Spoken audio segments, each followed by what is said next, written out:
Thank you and welcome to the show this morning.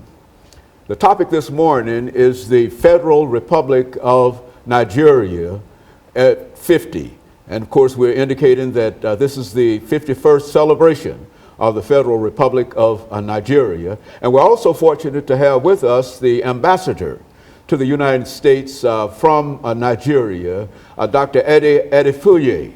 And of course, Dr. Adefuye will give us some information in reference to his background, his education, and some of his experiences during this first segment. And then after we have our first commercial break, we'll come back and talk about the great Federal Republic of Nigeria. And of course, Dr. Adefuye, let us start off by having you to give us some information about, for the first 6 minutes, about your background, your education, and some of your experiences that eventually led you to the chief representative of the Federal Republic of Nigeria to the United States of America.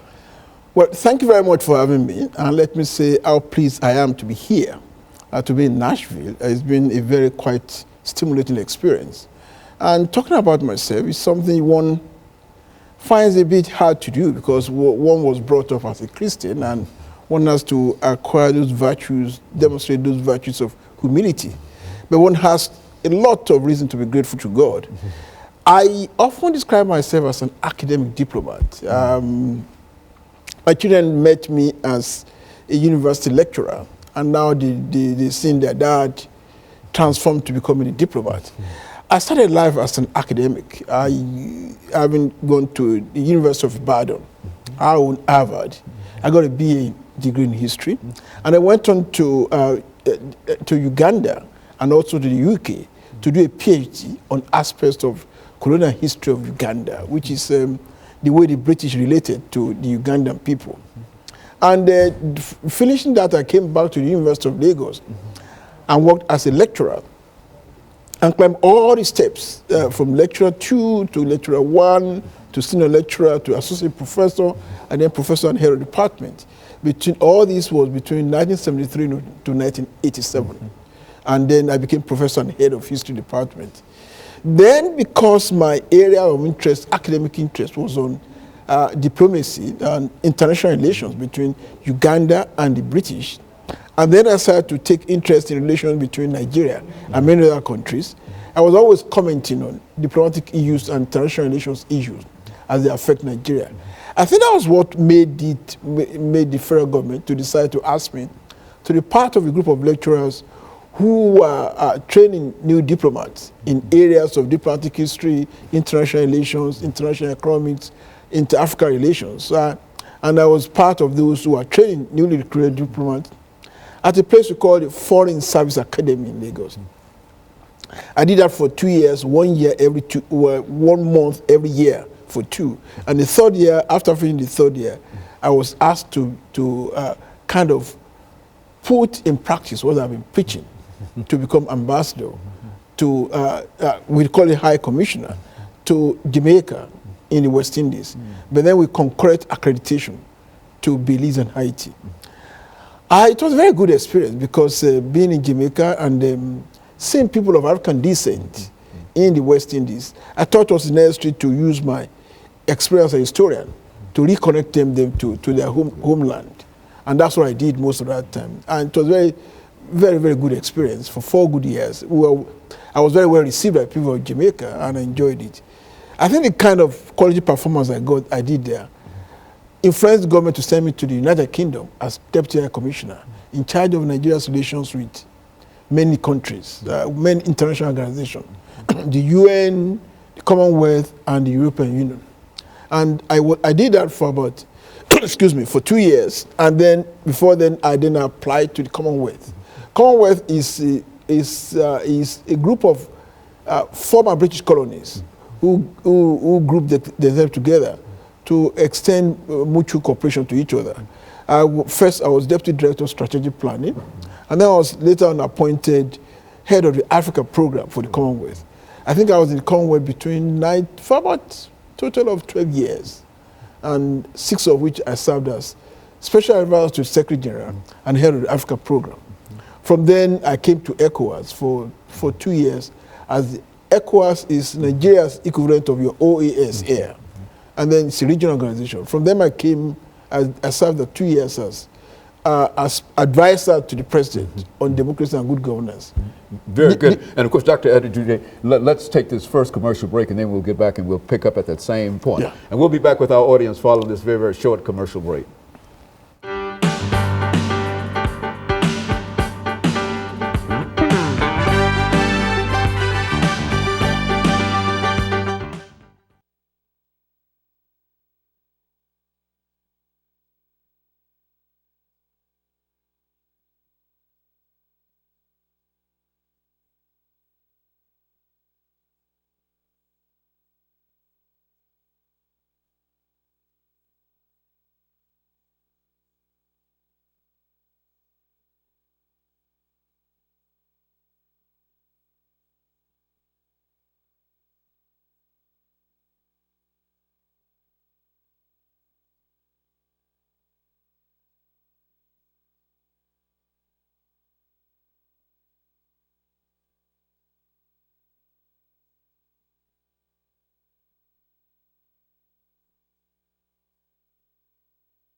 Thank you and welcome back to the second segment of the show for today. We're talking to the ambassador for the Federal Republic of the West African nation, Nigeria, and he's given us some information in reference to his background, his education, and some of his experiences. And now we would like to, Dr. Adefuye, to talk about some other aspects of it, to talk specifically, since this is the 51st anniversary of the Federal Republic of Nigeria, to talk about, and as a scholar in a real sense in reference to colonialism and et cetera, talk about some of the events and some of the situations over the next 8 minutes that eventually led you to independence. Well, Nigeria was a British colony. We were colonized by the British through a series of wars and military action. Nigeria became the two sides of Nigeria, the Northern Protectorate and the Southern Protectorate, was amalgamated in 1914 to become the Protectorate of Nigeria. And then we had colonial rule, and you had the British conquered the country steadily, incrementally, and brought the whole country together under colonial rule. Colonial rule, as you all know, was a kind of carefully designed exploitation of the resources of the colonies to the advantage of metropolitan power. So colonial rule was such that it was for economic reasons. Tap our resources used to develop their country. And that's what happened with us. And we took part in the First World War, the Second World War on the part of the British. And after the Second World War in 1945, the doctrine of self-determination came up. And the people started agitating for independence. And the agitation for independence was led by Nigerians who had been abroad to study and who had been conversant with some of those principles. The Human Rights Declaration, the Human Rights Charter, and they began to question British rule over them, because based on the logic and principles they have learned while studying abroad. So you find the returnees, and most famous of them was Dr. Nnamdi Azikiwe, who was actually educated here, began to question British rule over Nigeria. And the agitation led on to series from many African countries asking for self-determination. More so as the UN, when it was conceived in when it came up in 1947, began to advocate for self-determination. So Nigerians also asked for self-determination. And so many African countries began to achieve independence. In 1957, Ghana was the first one. And then in 1960, Nigeria ultimately attained independence from colonial rule. And the white-green flag of Nigeria was hoisted to replace the Union Jack. And then we became independent as a nation in 1960.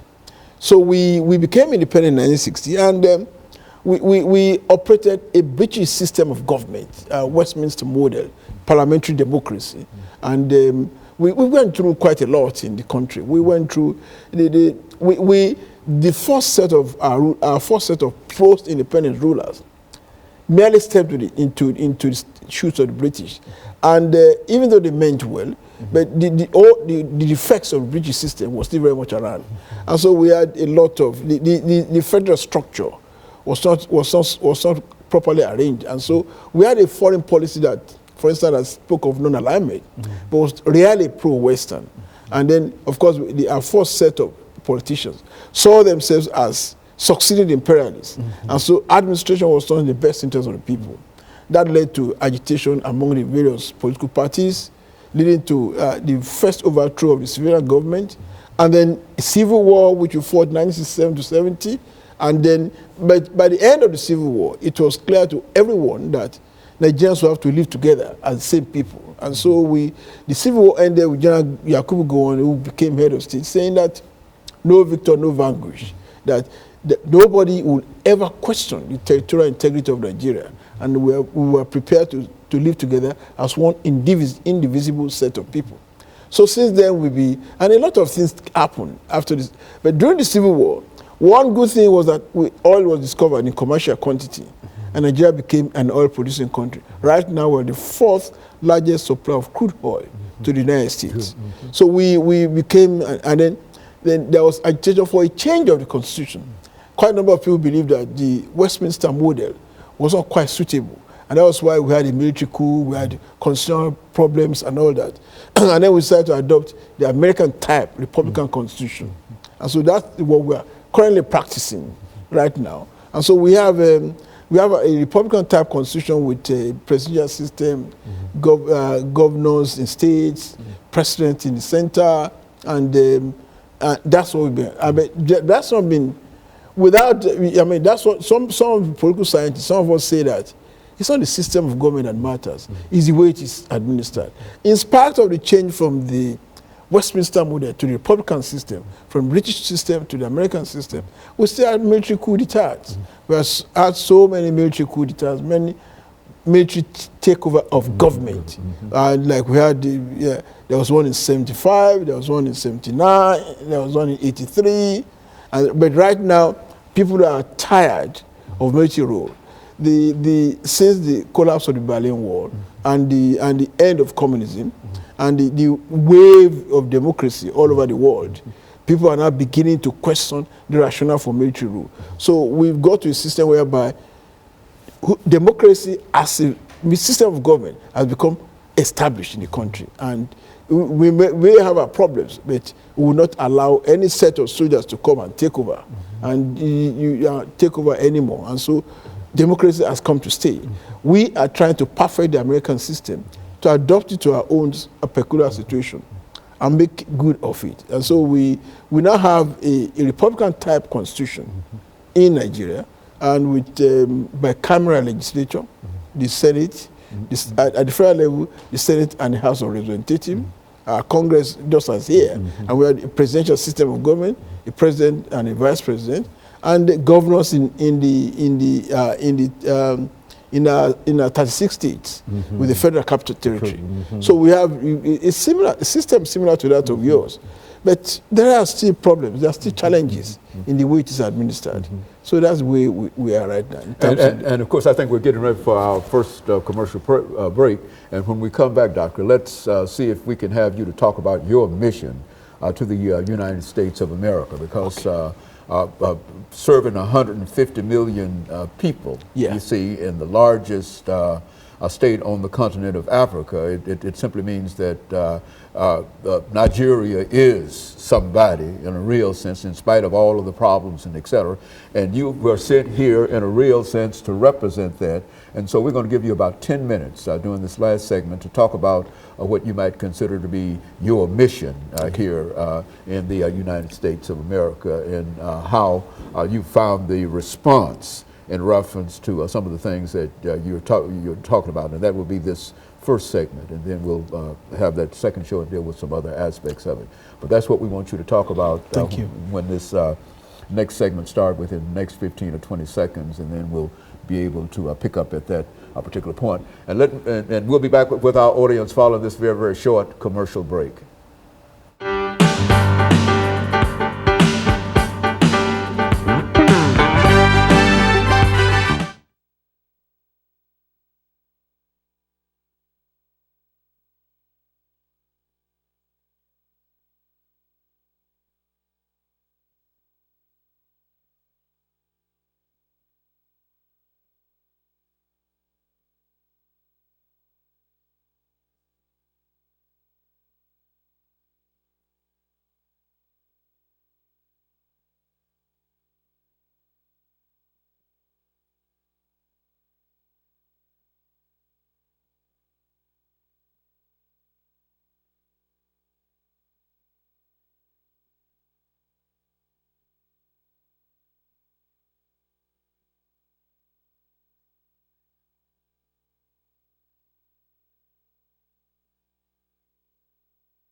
Thank you, and welcome back to the final segment of this section of the show for the morning. And we're talking about the Federal Republic of Nigeria, and this, of course, is part one of that report. And we have with us the ambassador from the state of Nigeria, who has given us some excellent information in reference to the country itself. And now what we'd like to do is to talk about his mission to the United States. And of course, Dr. Adefuye, let's see if we can have you to talk about your mission. Well, my mission to the United States is not different from that typical of ambassadors. An ambassador to a country is supposed to represent the interests of his own country in his country of accreditation. In my case, United States of America. And I'm expected to promote good relations between my country and the United States, be it in areas of commerce, in areas of culture, in areas of diplomacy, and also to, because we are a developing country and the U.S. is the most powerful nation in the world, most endowed, to see the way in which I can relate to the United States government in a way to help achieve our developmental aspirations. To start with, there are quite a number of, I always say there's a commonality and a conviviality of interest between Nigeria and the United States. First, the United States is the country where you have the largest concentration of Nigerians outside Nigeria. And Nigeria as a country is of strategic interest to the United States. First, with a population of 150 million, 1 out of every 5 Africans is in Nigeria. 1 out of every 9 black persons in the world is in Nigeria. And Nigeria is the 4th largest supplier of crude oil to the United States. There are in the United States, there are over 1 million of Americanized Nigerians. That is, people who are born in Nigeria and have taken over the American, they've lived here enough, acquired American passports, and are contributing very positively to the economic development of the United States. So there is that community of interest. And I do know that in the United States officials recognize the strategic importance of Nigeria, because with that kind of population, that kind of strategic importance, and the U.S. being the leading nation in the world, the only superpower, America has taken it upon himself the task of ensuring there's peace and security in the world. If there has to be peace and security in the world, there has to be peace and security. There has to be peace and security in Africa. And if there has to be peace and security in Africa, that peace and security must start from Nigeria. That what the United States government has recognized, and do we also recognize, and that explains the very good nature of relations that do exist between Nigeria and the United States. That was started since when I came, and before I came there were some problems, but now the United States government, with the advent of President Goodluck Jonathan, they know that Nigeria now has purposeful leadership, a leadership that is responsive and responsible, a leadership that is willing and able, a leadership that's prepared to tackle the fundamental problems of the country and create a Nigeria which will be of immense usefulness to the United States. So we enjoyed very good relations, and my job has been to cement that relationship that do exist between Nigeria and the United States. Also, even in our strategic and foreign policy objectives, there's a mutuality of interest. Nigeria and the U.S., we want a world that is free of nuclear proliferation, a world that is free of terrorism, and a world in which the principles of democracy, human rights, rule of law dominate, and a world in which features more of consultation, cooperation, as distinct from confrontation. And that's why our purpose, and we work towards that. Nigeria, for instance, with the actors of the U.S., we are one of the largest contributors of peacekeeping forces to the United Nations. We have been very much in agreement with the U.S. on major policy issues in recent times. We were with them on the issue of Iran nuclear non-proliferation agreement. We were with them on the issue of Libya, the issue of no-fly zone. So we cooperate at the UN to achieve similar global objectives of a world that is peaceful, secure, and ordered. And so part of my objective is to promote that and to promote economic development between the United States and Nigeria. First, and there have been very concrete ways in which we have made this possible. First, we have signed what is called a binational commercial agreement with the United States of America. A binational commercial agreement is the highest level of strategic cooperation that can exist between two countries. The Obama administration has signed that agreement only with the government of Nigeria. And there are 4 major components of that. First one is, we call it governance, transparency, and integrity, called it GTR. That has to do with good governance, political correctness, and all that, democracy. And within that framework, the United States government assisted Nigeria tremendously when we conducted the last election, which was internationally accepted as very free and credible. The second one is on Niger Delta regional security. We had this problem in Niger Delta where a number of people took up arms because there was a lot of environmental pollution in the oil producing areas. And we then designed an amnesty policy to encourage those who have been fighting to surrender their arms. The amnesty policy involves retraining of these foreign militants so that can be reintegrated into society. And many of the Niger Delta governments have signed MOUs with the American public and private sectors, retraining them in America. They're all over the place. Then the regional security aspect involves our cooperation to ensure there's peace in the Gulf of Guinea coast. And in addition, in furtherance of that, the American government transferred to Nigeria a big naval warship, USD Chase, which we renamed USS Thunder. Thunder, of course, is the English equivalent of Aradu, which is the word given to the Nigeria flagship in the area. I had the privilege of receiving that ship from the U.S. Coast Guard in San Francisco, and the ship has now set sail for Nigeria. And that ship is supposed to assist us in policing the Gulf of Guinea coast. Most of the oil that was sent to the U.S. is from offshore, and with that kind of naval ship, we'll be able to check the activity of smugglers and bunkers and all that in that area. The third component of the Nigerian-U.S. Binational Commission is on, we call it energy and investment. Energy in the sense of oil and gas. Like I told you, we are the 4th largest supplier of crude oil to Nigeria. Many American companies are in Nigeria dealing with oil. And they want to increase the quality and quantity of our power generating supply. So many American companies are there helping us to increase the quantity and quality of our power supply.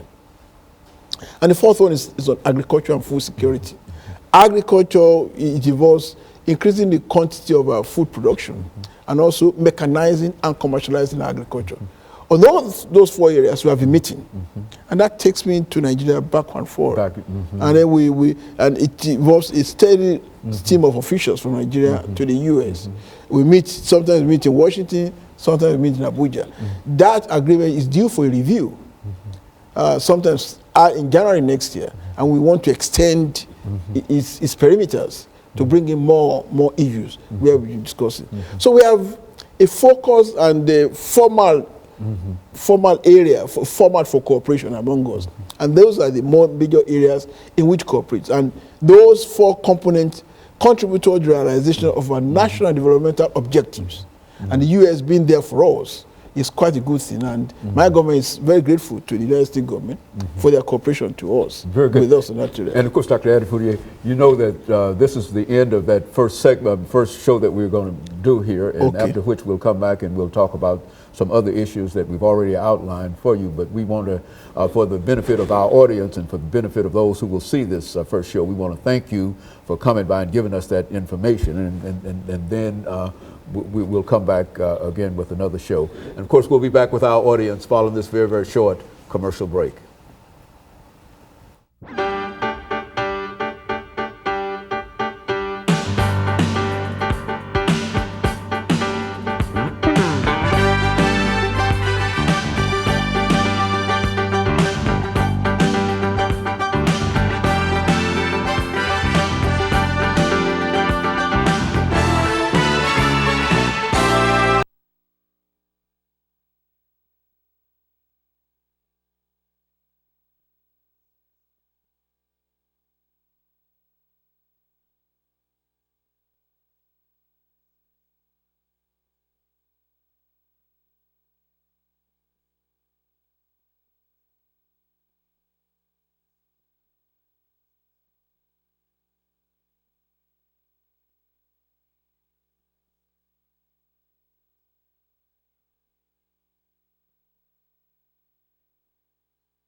Thank you and welcome to the show this morning.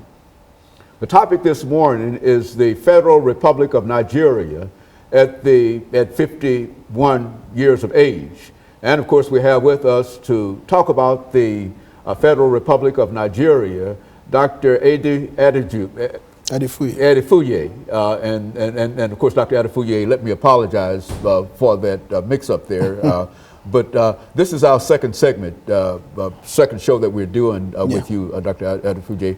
And what we'd like for you to do is to, during this first segment, make some statements in reference to who you are and why you're here. Yeah. And then we'll almost move immediately into some of those other topics dealing with the economic conditions in Nigeria, the President Goodluck Jonathan, as well as some of the trade and relationships that the United States has with Nigeria. And finally, to talk about the Walmart situation. I'm sure that all of our audience, and especially all business everywhere, is concerned in reference to that relationship. Let's talk about it from that perspective.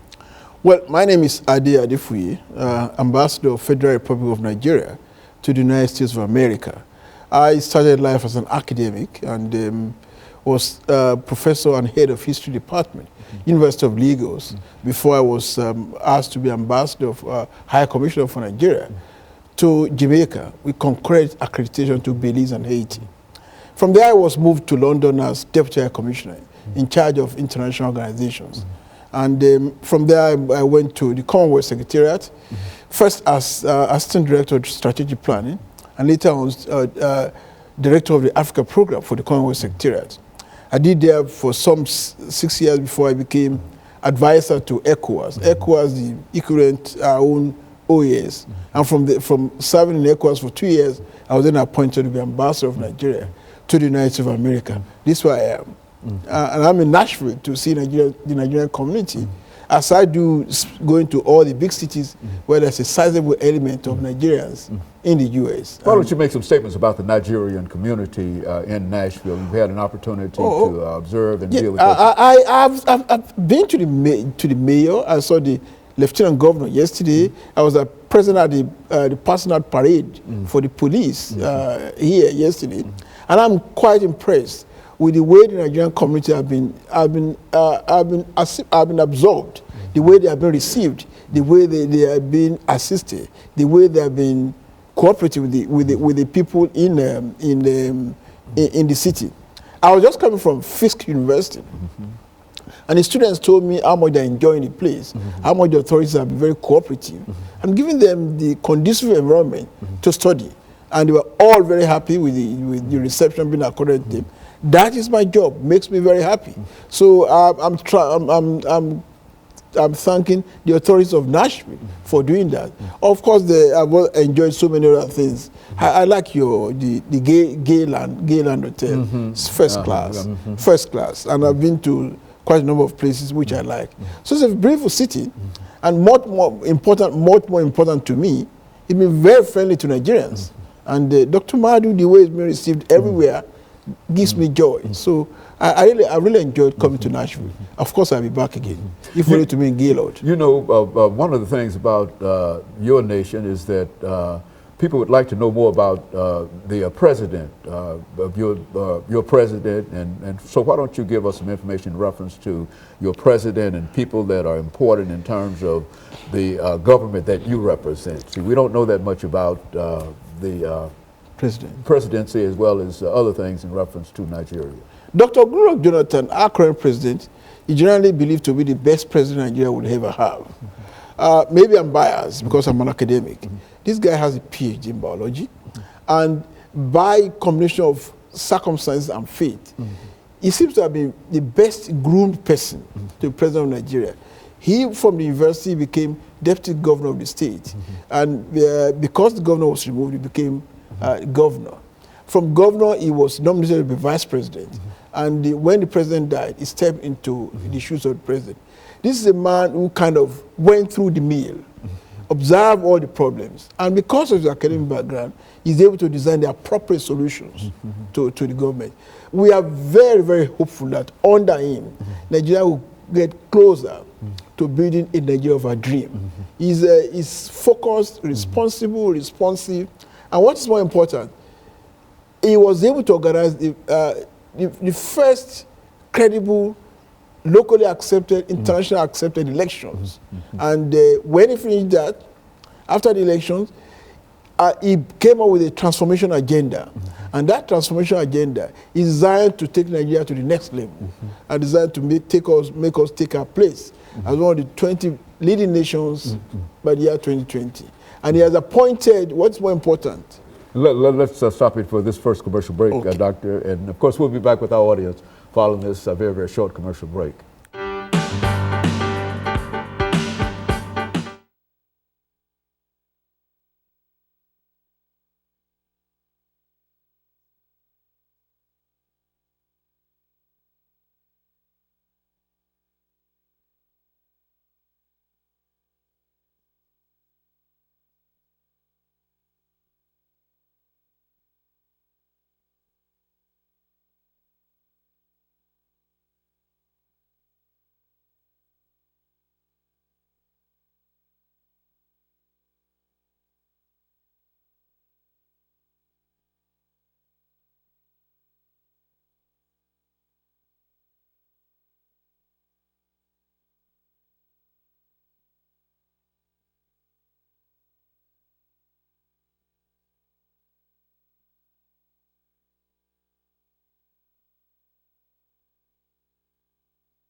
Thank you, and welcome back to the second segment of the show for today.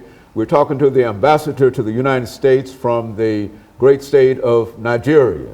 And of course, he's given us some information not only about himself, but also about Goodluck Jonathan, the president of Nigeria, as well as some of the challenges and some of the successes. And of course, Doctor, let's see if we can simply pick up where you left off, dealing with the president, and then to move into what you consider to be some of the challenges and the mission that deals with your mission, economic challenges, trade, and et cetera. Well, like I was saying, Dr. Goodluck Jonathan seems to be the most qualified person ever to rule Nigeria. He's an academic, he has a PhD in biology, and having, through circumstances and fate, has served in government positions that seem to have prepared him adequately for this job. Deputy governor, vice president, president. He learned the ropes. And he's kind of focused. He's responsible. He was able to organize a very credible election, which kind of restored Nigeria's image in the international community. And after that election, he embarked on a transformation agenda designed to improve living standards of the people, designed to remove some of the fundamental weaknesses in our body politics, in our economy, and our society. His economic transformation agenda focuses on creating jobs, so that the restless youths will be able to fit into either the agriculture or the oil industry or another industry, and be able to raise living standards. And in doing that,